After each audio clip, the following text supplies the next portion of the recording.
Even now, I've turned 30, I sometimes dream about something. I had the same dream again tonight. I know this is just a dream. In the dream, it happened in a high school hallway during break time. I was goofing around with my friends. The one passing by was my rival, the only one I couldn't beat in grades or character. I'm responding to a classmate who approaches me with a gentle expression. His confident demeanor was annoying. My friend took advantage of my distraction with her and tripped me up, saying, "Gotcha." As I was about to fall, I reflexively grabbed something. It was a sensation like nothing I'd ever felt before. It was soft, warm, and too big to fit in my hand. It took me a few seconds to realize what I had grabbed was her. Well, it was her boob. "I am sorry," I apologized hurriedly, but she calmly said, "It's not worth an apology." I'm still curious about the meaning of her words. That's why I keep having this dream. I let out a small sigh as I woke up to the alarm clock. My name is David Miller, and I'm turning 30 this year.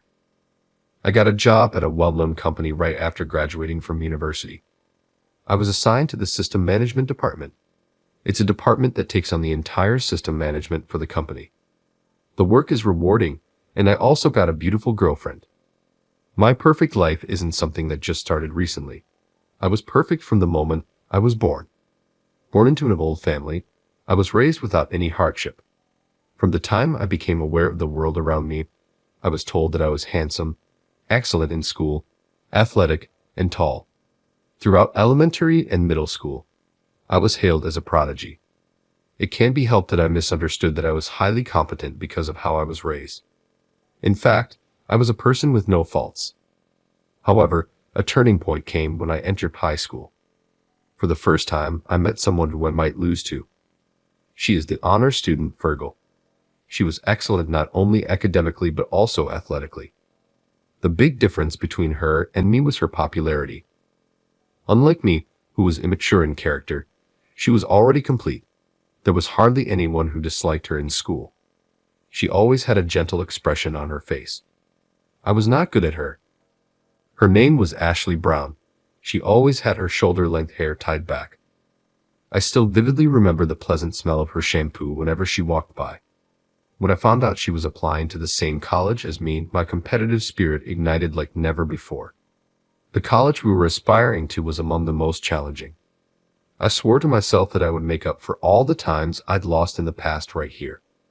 Swearing to myself, I hit the books like never before. I was so relentless in my studies, not allowing myself a single mistake, that my parents would worry and suggest, "How about taking a break?" Once, she spoke to me after she found out we were applying to the same college. "David, I'd heard you're applying to the same college. Let's do this together," she said. I felt embarrassed when she flashed me her sparkling smile.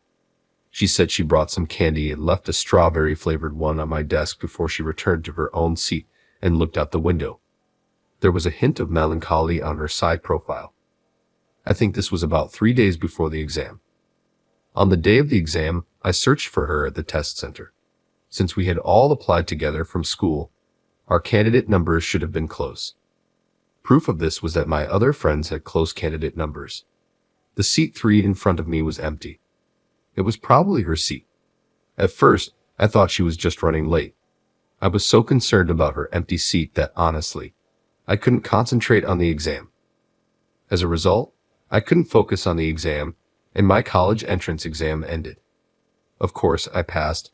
My desperate study for the entrance exam didn't let me down, but I felt betrayed by something more important. I never saw her again after that. She didn't show up at the graduation ceremony either. There were rumors that her father's company had been scammed and gone bankrupt. Apparently, they had left town in the dead of night, almost like they were on the run. She couldn't even think about the college entrance exam. She must have noticed the situation of her family. I think the melancholy on her face as she looked out the window was because she knew that her happy student life was ending. Our paths would never cross again. I remember feeling incredibly lonely after the graduation ceremony, looking at her empty seat where no one sat. My life as a working adult has been smooth sailing. I stood head and shoulders above my peers and kept getting promoted. It felt easier than my student days, almost like a game. There was no one in the company who could compete with me. I think that's why I grew into an adult who completely took life for granted. I also got a girlfriend, Lily, known as the most beautiful woman in the office. She joined the company 2 years after me. From the moment I first saw her, I decided that she was the one for me. I would her on the day of the welcome party for the new employees, and we quickly started dating. I'm thinking of getting married in the future, but lately she's been pressuring me to get married, and I'm a bit taken aback. Around this time, it was decided that the company's system would be completely revamped. After a series of competitive presentations, we finally decided on who we would hire to set up our system. It was not a large corporation but a small IT company. Though small, the company outshined its competitors in their presentation. Apparently, they have a real hotshot engineer. The representative of the company, a man named Stanley, showed up for our first meeting. He was a rather attractive man with a cool vibe, so much so that the women in our team were quite smitten, and the guy was good at his job. During the meeting, I was constantly amazed at how fast he could think. He said he would bring the person in charge for the next meeting, and that was the end of our first encounter. I assumed the person in charge would be the ACE system engineer. I was excited to meet this person. They were apparently the same age as me, 30. I was excited, feeling like I was about to meet a worthy rival after a long time. The excitement was the same kind I felt when I was competing with Ashley Brown during our college days. When I saw who was coming to the meeting that I had been waiting for, I was so surprised I thought my jaw was going to drop. I'm the person in charge, Ashley Brown. The person who showed up at the second meeting was her, the one who disappeared on the day of our college entrance exam. There was still a resemblance, but she was not the honor student she used to be. Her very short hair was dyed silver, and there were several piercings. The calm, gentle expression that was always on her face was gone. "Oh, hi, Miller. I'm in charge of system management." We greeted each other as if we were meeting for the first time. When I handed her my business card, she took it politely.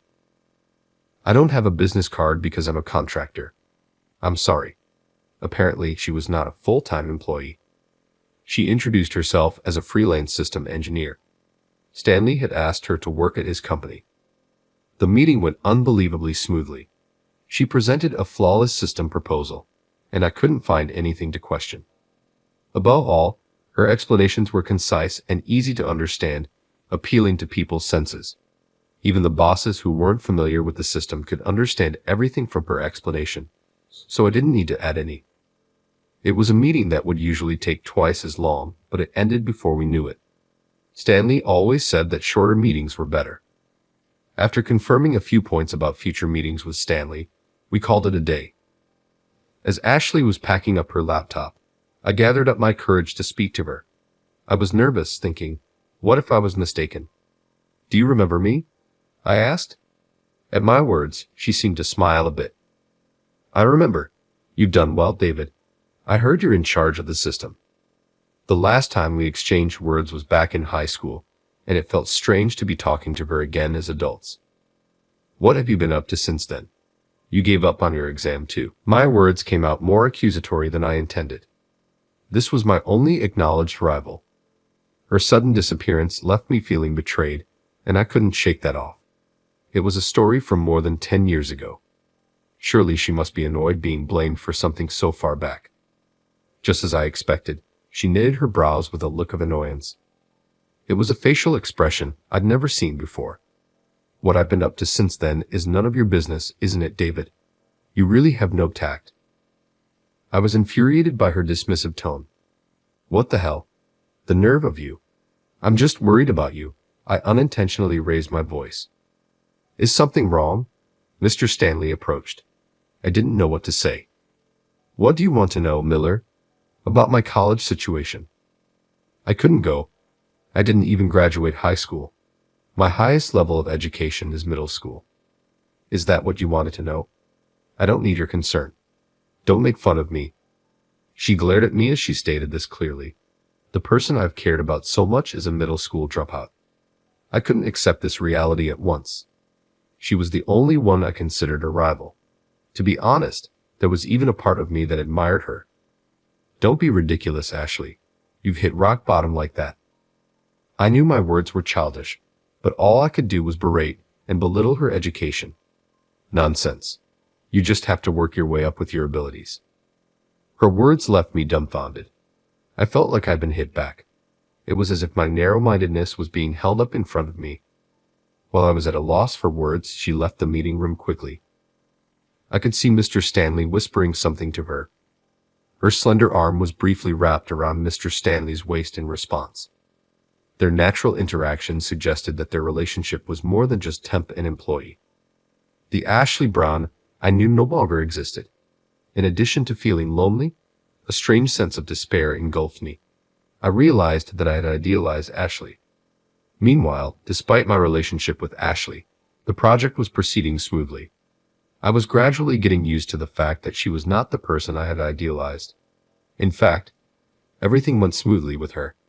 She seemed to understand everything I was thinking, and she constantly met my expectations. It felt as if we had been together for many years. "Hey, are you listening to me?"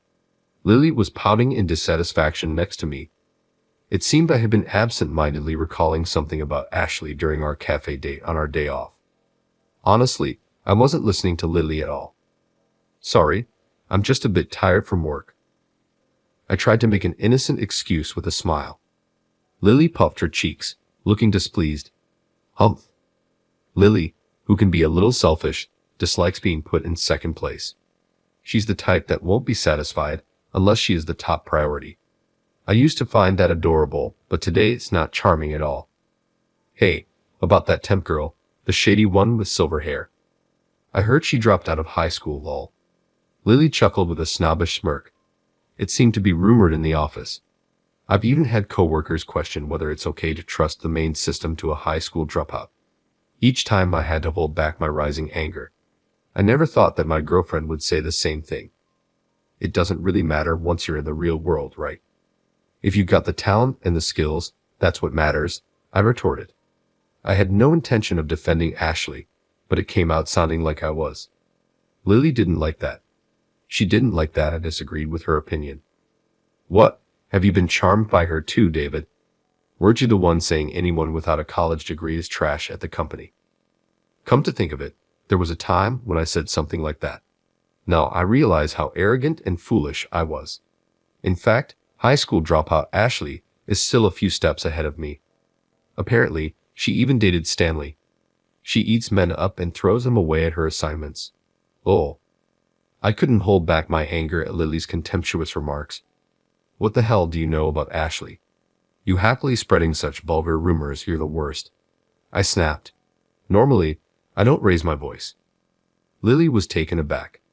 We rarely had fights since we started dating, but I just couldn't stand it when Lily made fun of Ashley. "Why do I have to be scolded? Did I say something wrong?" Lily's face teed and glaring at me looked disgustingly ugly. She might have not meant to be bad. I probably shared the same mindset with her all along. "Sorry to interrupt. Isn't it a waste of time to fight over me?" Suddenly, we were surprised by Ashley's voice coming from behind. She seemed to have been working at the cafe counter. She had her hoodie up, so I didn't notice Ashley at all. Come to think of it, this cafe is near Ashley's workplace.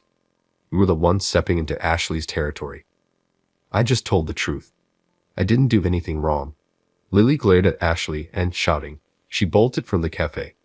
All I could do was watch Lily's back as she left, abandoned in the cafe. Ashley moved over to my table, bringing his laptop with him. "Isn't that your girlfriend, David? You're not going to chase her," Ashley said without taking his eyes off his laptop screen as she saw our quarrel. I couldn't reply immediately. As I remained silent, Ashley sighed softly. "Why did you two argue like that?" Well, wasn't that a harsh way to talk about Ashley? You don't know he was a top-notch student with both beauty and brains. Judging him like he's a loser, isn't that awful? I felt strangely fled as I was being questioned. I didn't do anything wrong. I just wanted Lily to understand that. I was arguing with her to defend Ashley, but Ashley just stared at me with cold eyes. These were not the calm, bright eyes Ashley had back in our student days. They were unbelievably cold and dark. "Do you think I'm happy about what you did?" she said, her voice choked with suppressed anger.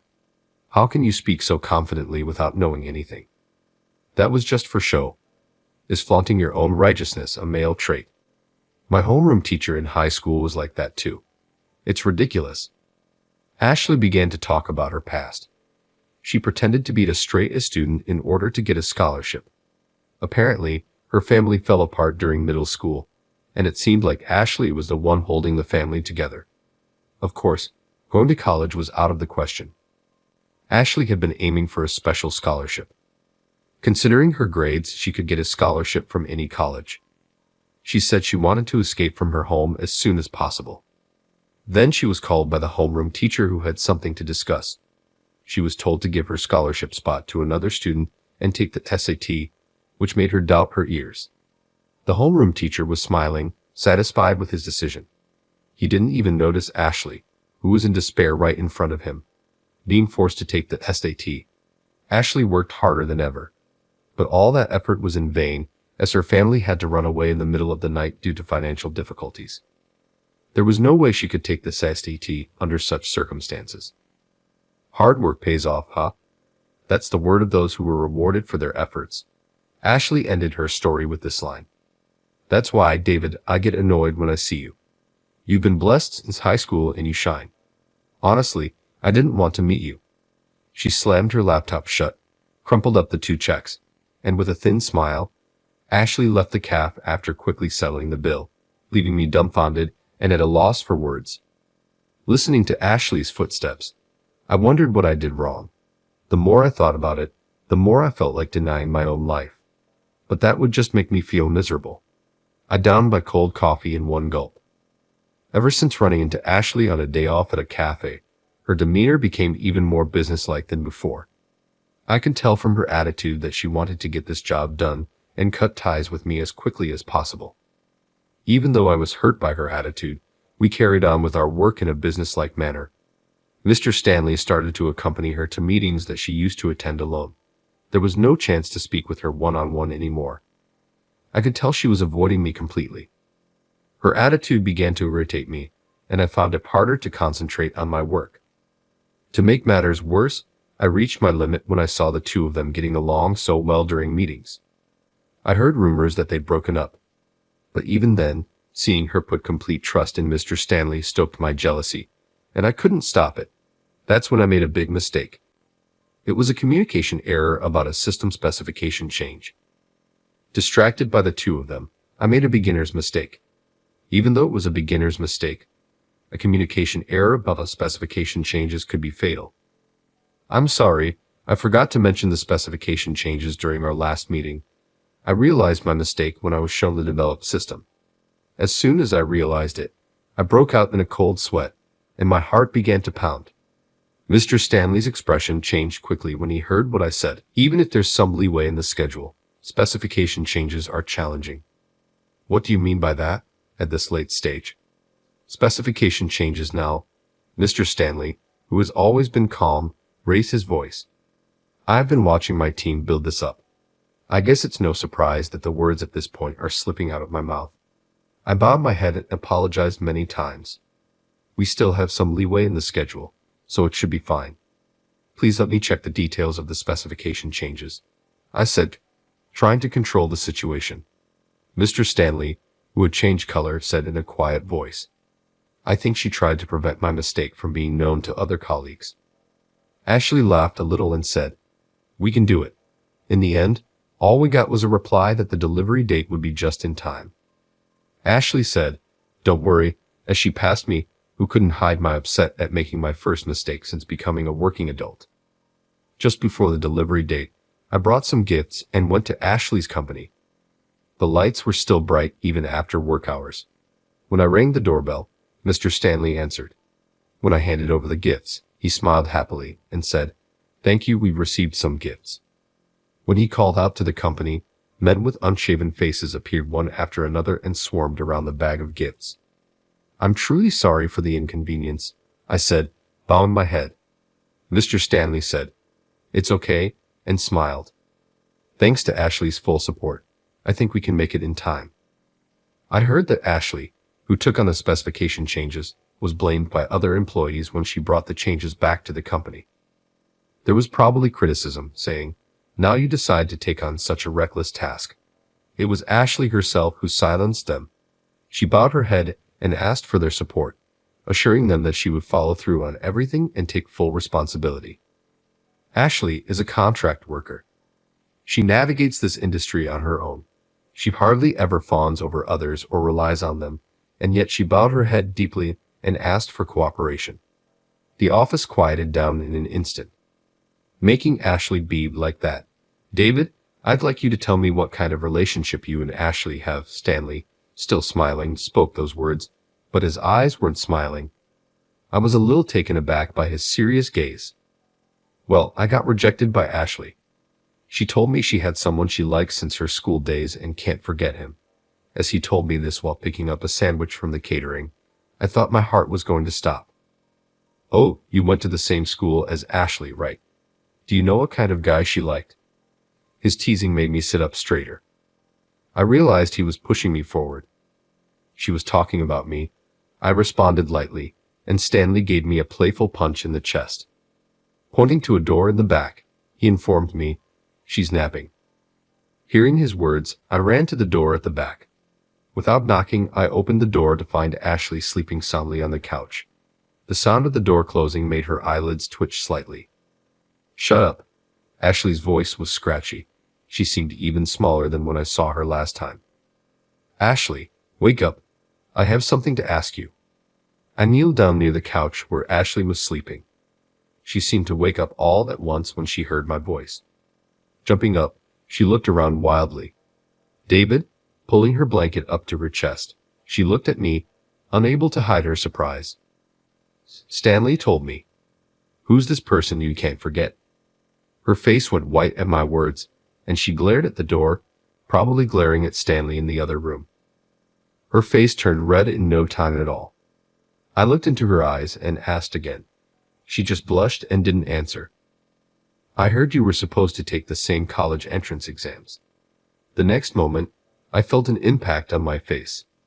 It took me a few seconds to realize that she'd thrown a cushion at my face.